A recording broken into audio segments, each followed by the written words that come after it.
Ang mabuting balita ng Panginoon ayon kay San Mateo. Papuri sa iyo, Panginoon.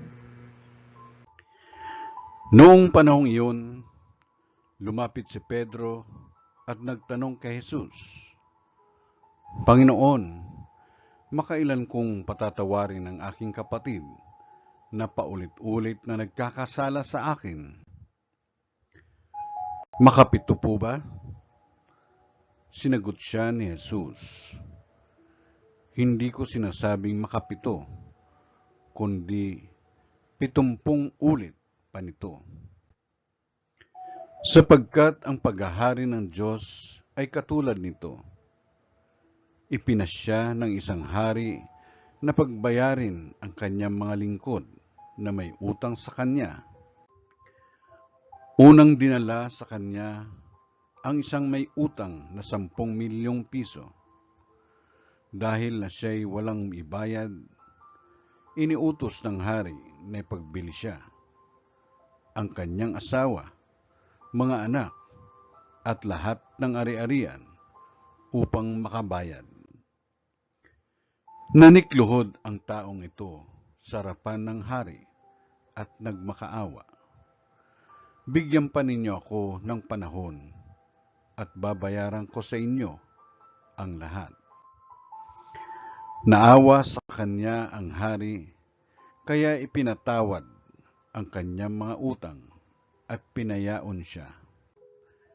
Ngunit pagkaalis niya roon, ay nakatagpo niya ang isa sa kanyang kapwalingkod na may utang na 500 piso sa kanya.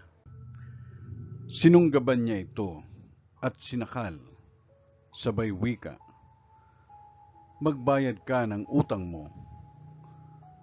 Naglumuhod iyon at nagmakaawa sa kanya.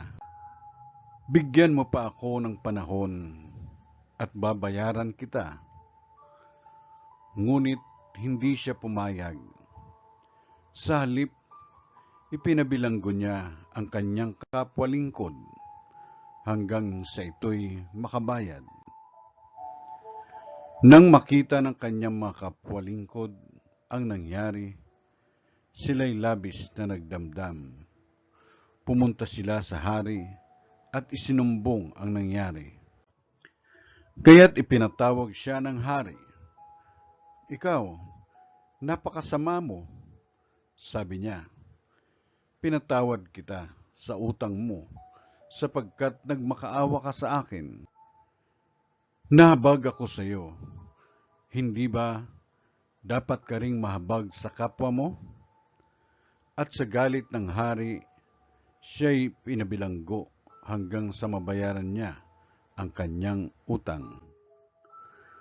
Gayon din ang gagawin sa inyo ng aking amang nasa langit kung hindi ninyo patatawarin ang inyong kapatid.